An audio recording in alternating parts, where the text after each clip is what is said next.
샤인머스켓을 농사 지으면서 과립이, 그러니까 알이 안 커서 고생하시는 분들은 요 어떤 내용에서 어느 정도 자기가 할 수 있는 것들을 하시면은 좀 큰 알을 키울 수가 있습니다. 그리고 만생종들은 경해기가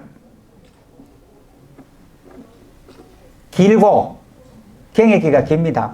안 크는, 그러니까 잘 크다가 안 크는 기간이 길고, 조생종은 잘 크다가 안 크는 기간이 짧습니다. 5, 6일밖에 안 되고, 만생종은 32일 이렇게 됩니다. 그런데 우리가 가장 잘못하고 있는 거는 보통 지베레린 처리하게 되면은 바로 비대 비료를 하거든요.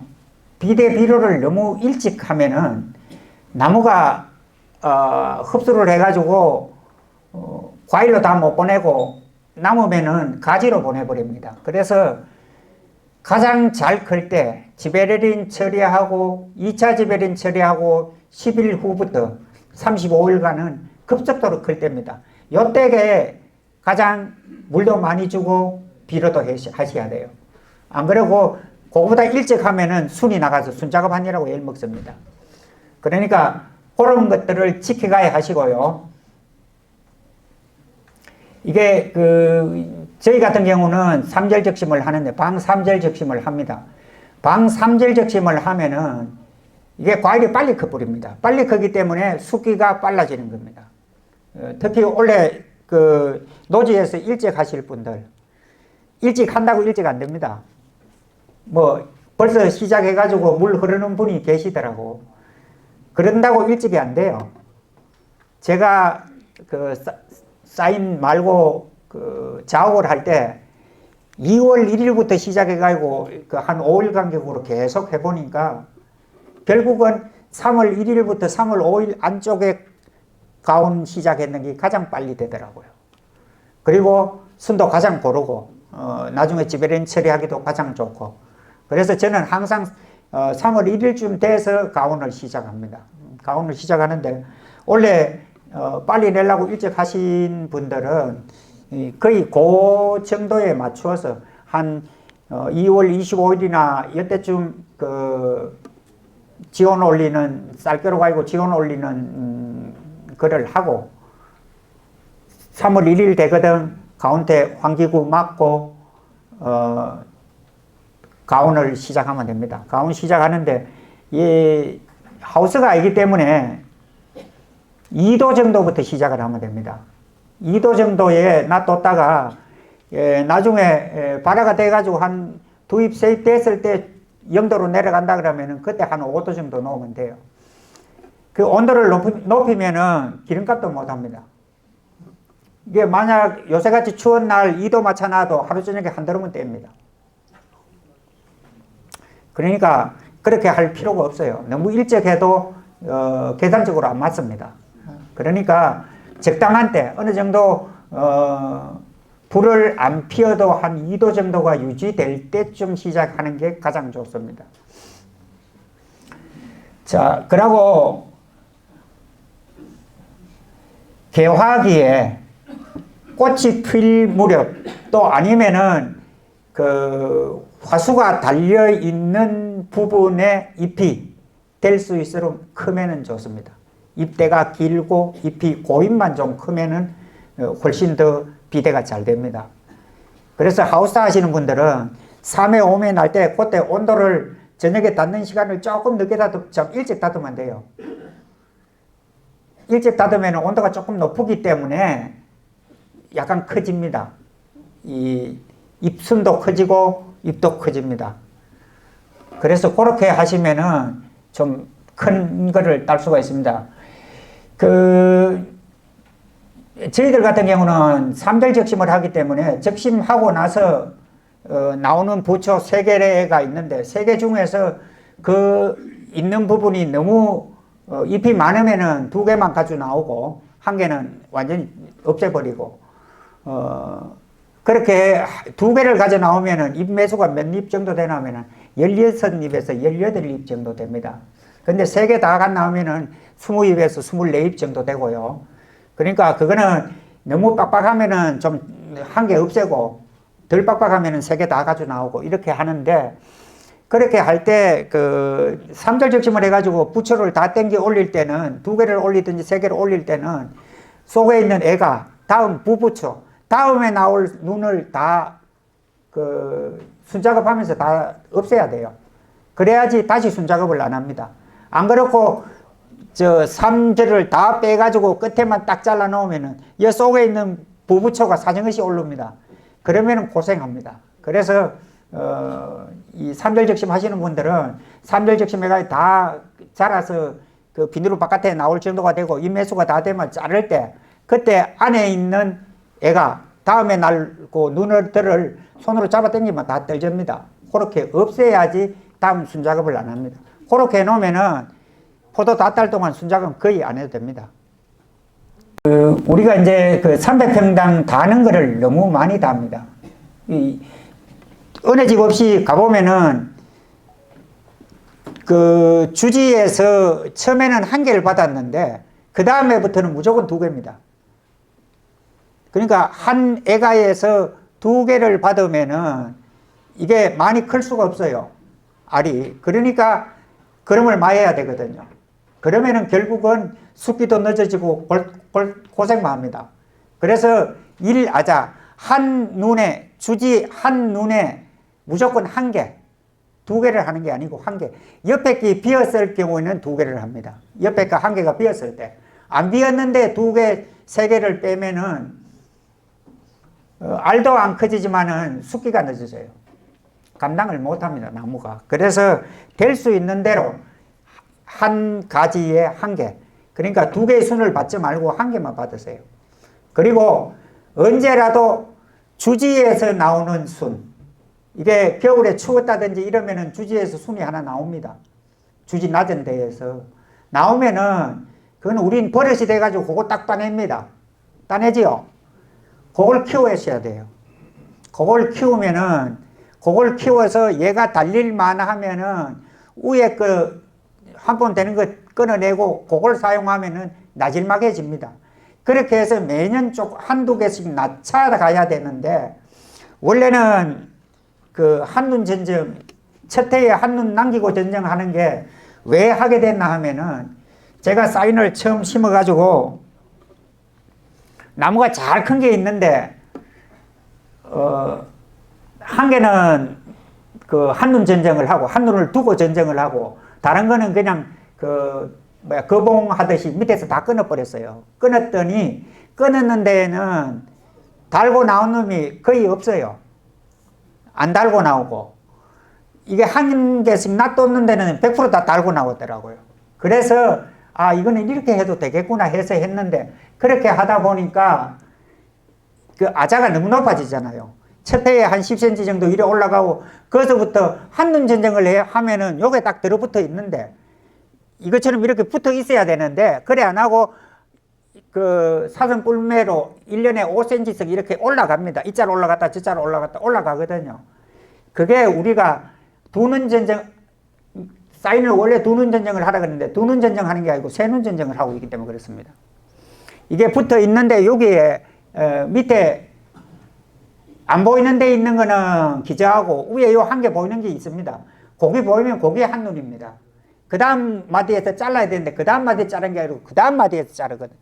그러니까 자꾸 높아집니다.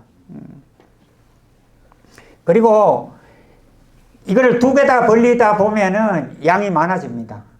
원래 2.4톤 이상은 절대 달지 마라 그럽니다. 사인도 2.4톤 정도면은 한 3,000송이 달면 돼요. 300평당. 그러면은 한 단지 같으면 6,000송이를 달아야 되는데 6,000송이 다는 사람 없잖아요. 12,000개, 14,000개 이렇게 달잖아요. 그러니까 우리가 맛없는 포도를 만들 수밖에 없어요. 그래서 다시 일본처럼, 일본에 그 나가노하고 야마나시는 1.5톤 내지 1.8톤 밖에 안 납니다. 그리고 오카야마하고 저 밑에 지방, 그러니까 일본의 저 밑에 지방에는 2.4톤 정도 답니다. 700 내지 800g을 하거든요, 거기는. 그러니까 2.4톤 이상은 절대 달지 말라고 되어 있습니다.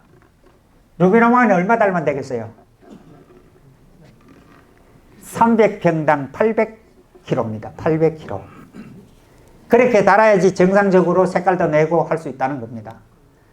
그러니까 원래 되어 있는 양만큼 달아야 되지 그보다 많이 달면은 맛없는 포도가 되고 맙니다. 그래서 2.4톤 사인도 그렇고 이거 오이오레 같은 경우는 2톤 다는 것도 많습니다. 일찍 하는 품종들은 수확량이 적습니다. 만생종은 수확량이 많고 그 대신에 적은 대신에 값을 많이 받기 때문에 똑같습니다. 적게 달아서 일찍 나가는 게 훨씬 돈이 더 됩니다. 많이 달아가지고 늦게 나가면 돈 안 돼요. 자, 그 다음에 원래 그 한 신초에 한 가지에 2개를 달아도 되는데 옆가지가 안 달렸다든지 너무 많이 빈 가지가 많다든지 이럴 경우에는 2개를 달고 그 외에는 한 가지에 1개만 달으라는 거. 그리고 그 신초가 사인도 마찬가지, 이 오이오레도 마찬가지. 세력이 치면 실수록 비례는 잘 됩니다. 비례는 잘 되는 대신에 숙기가 늦어지기 때문에 결국은 나한테 돈 갖다 주는 거는 손해입니다. 그러니까 너무 키울 필요도 없고요. 또 지금 그 일부 홈플러스 같은 경우에는 그 납품 받는데 속에 빈 거를 안 받으라고 합니다. 그래서 올해부터는 한 15g 이상만 되면 얼마든지 된다는 이런 얘기를 들었거든요. 너무 크게 키우려고 안 해도 됩니다. 지금 수출도 하는 것도 15g 이상만 되면 됩니다.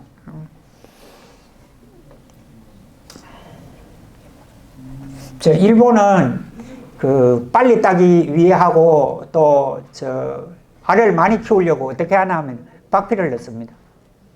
알 키우기 위해서 박피를 넣는 겁니다. 그건 어느 때 넣냐면 만개 때 넣어요. 꽃이 다 폈을 때 옛날에 우리가 많이 넣었던 그 박피를 이 사람들은 꽃 다 폈을 때 그치게 박피 넣습니다. 그러면은 알이 훨씬 더 굵어지고 빨리 됩니다.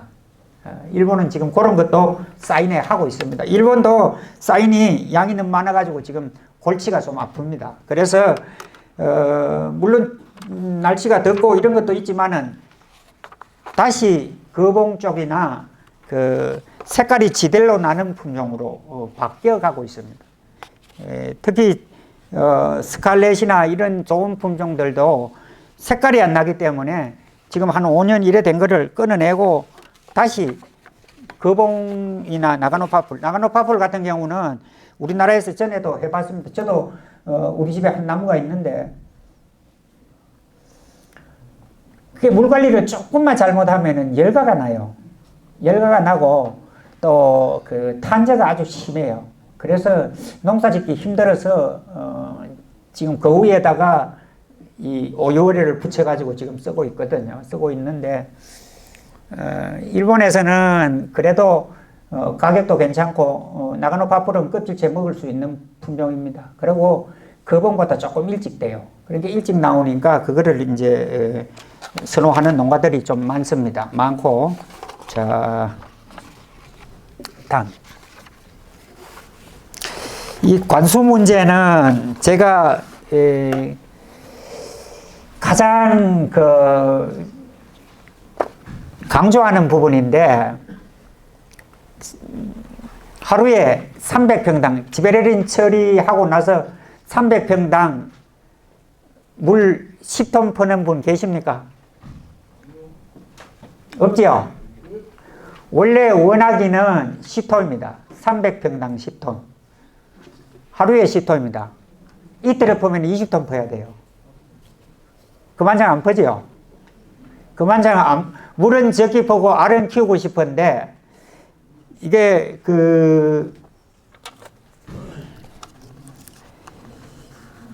개화 후 한 20일 정도 되었을 때 알을 분석해 보면은 92% 내지 94%가 물이랍니다. 그만큼 물을 많이 요구하는데 우리는 그만큼 물을 안 준다는 거죠. 그래서 물을 주는 날은 도구까지 물이 내려오도록 그렇게 물을 주셔야 돼요. 그 정도 주면은 알랑 큰다고 그렇게 생각할 게 없습니다. 알 지대로 잘 큽니다. 그리고 물은 될 수 있는 대로 새벽에 10시 전까지 끝나도록 그렇게 일찍 주셔야 돼요. 일찍 주셔야 되고 11시, 12시 되면은 잎으로 나가는 양보다 뿌리에서 빨아 올리는 양이 적습니다. 그래서 아침 일찍 물을 퍼가지고 나무가 충분히 물을 빨아당겨가지고 있어가지고 12시에서 2시까지 모자라는 부분에서 그 충분한 물을 정산할 수 있도록 하기 위해서 아침 일찍 퍼는 겁니다. 뭐 일부 강의하시는 분들이 저녁에 퍼야지 좋다. 이런 분들도 계시는데 저녁에 퍼는 거는 포도 생리하고는 하나도 안 맞습니다. 단 온도를 저녁에 약간 낮춰주기 위해서 살짝 퍼는 거 그거는 가능한 거고요. 그 외에는 하나도 이론에 맞는 건 아닙니다.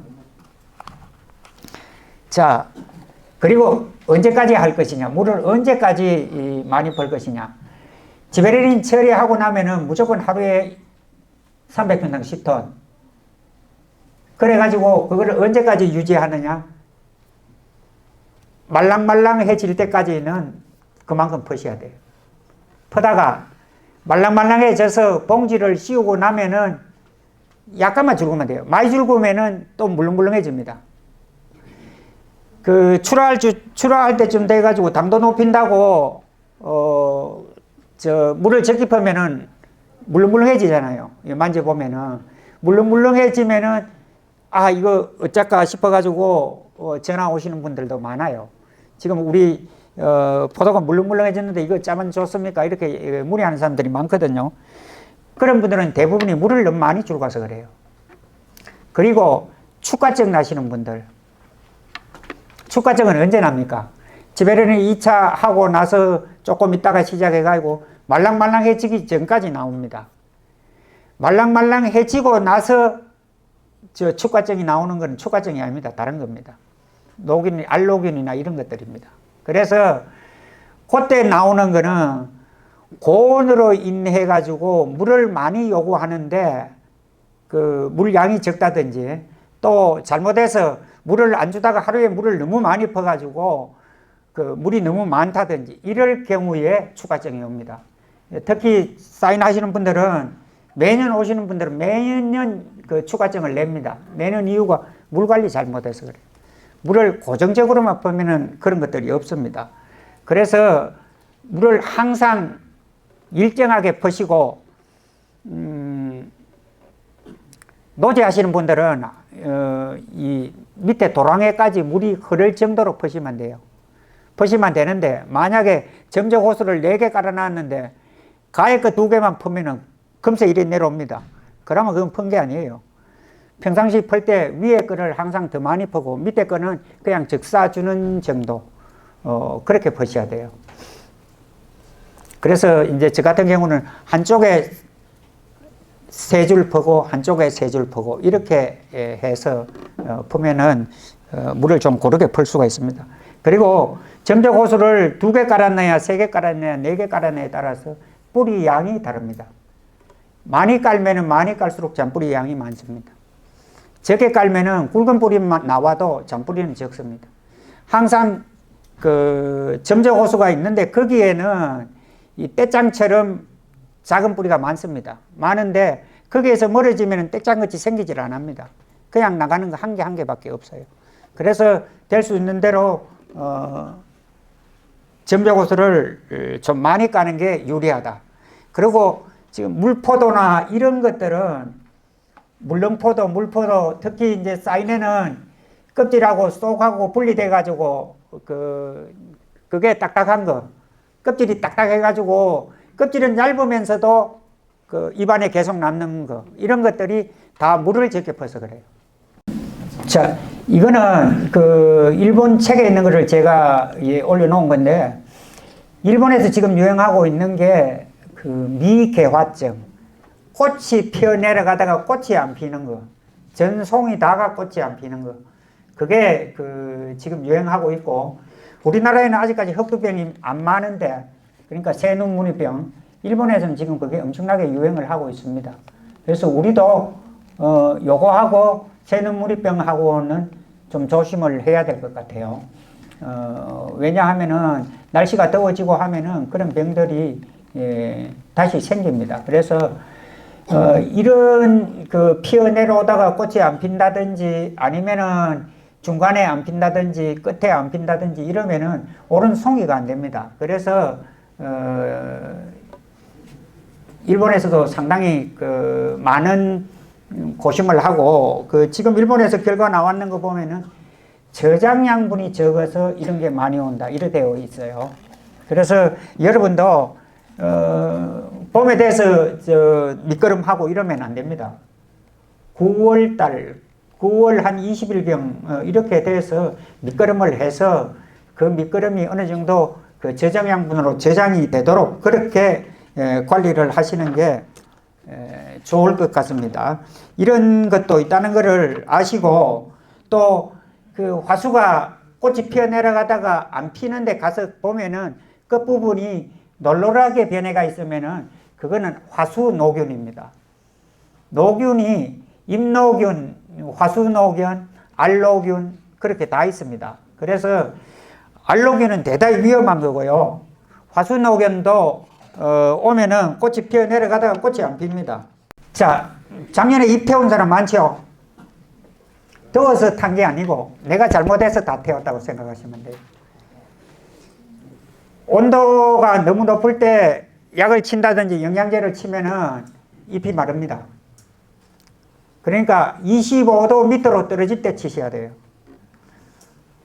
근데 열대야 오고 이러면 25도 밑으로 안 떨어지잖아요. 그때는 어떻게 하느냐? 새벽에 치셔야 돼요. 새벽 3시에서 4시 5시 넘고 6시 넘으면 또 온도가 올라가요. 해만 뜨면 30도 이상 올라가거든요. 그나마 약해를 받아요. 해 뜨는데도 약 치고 있으면 입 다 탑니다. 그리고 너무 가까이 대서 치서 그래요.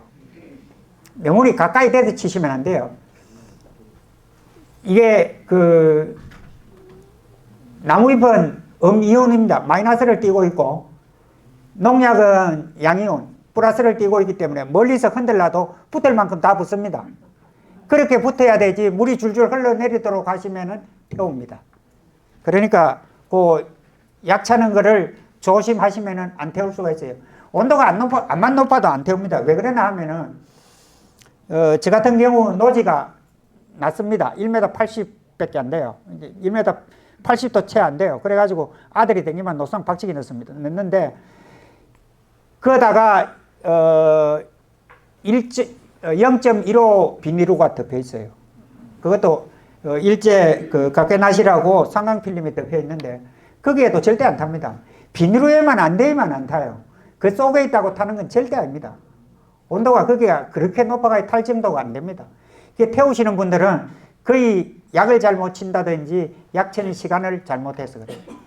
그러니까 열대야가 있으면은 무조건 새벽 한 4시쯤, 3시쯤 나와서 치세요. 그러면은 태울 일이 없습니다. 자, 그리고 작년에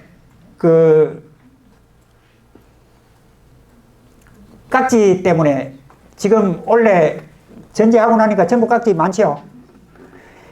매년 가을에 비가 오거든요. 비가 많거든. 무조건 깍지 약을 여러분 쳐서요. 습기가 많으면 깍지가 많습니다.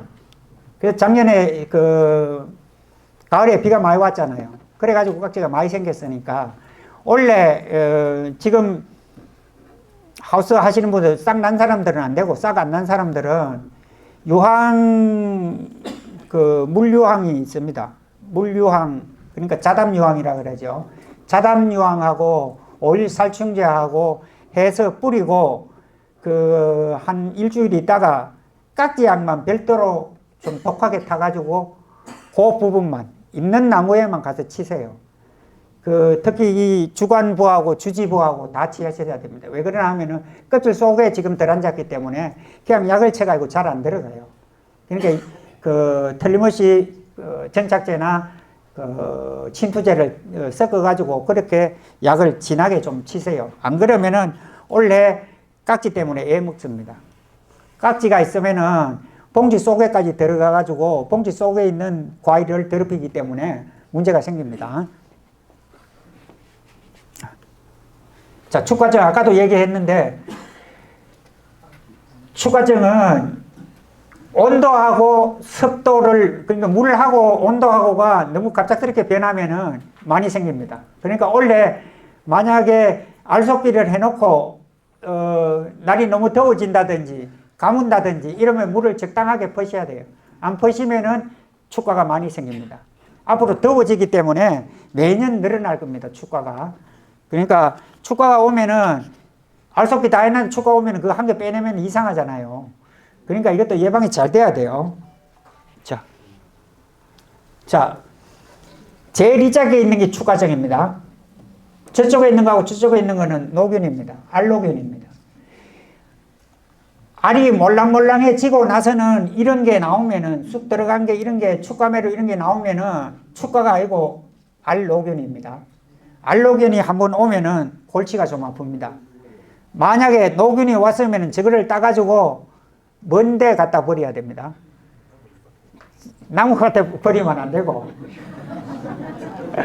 먼데 갖다 버리든지 안 그러면은 소각을 하든지 이러셔야 됩니다. 안 그러면은 그거에 그냥 따놓으면은 내내 엄청나게 심해집니다. 이것 때문에 포도원이 망한 사람도 있어요. 이 알로균 때문에. 그러니까 좀 조심을 하셔야 됩니다.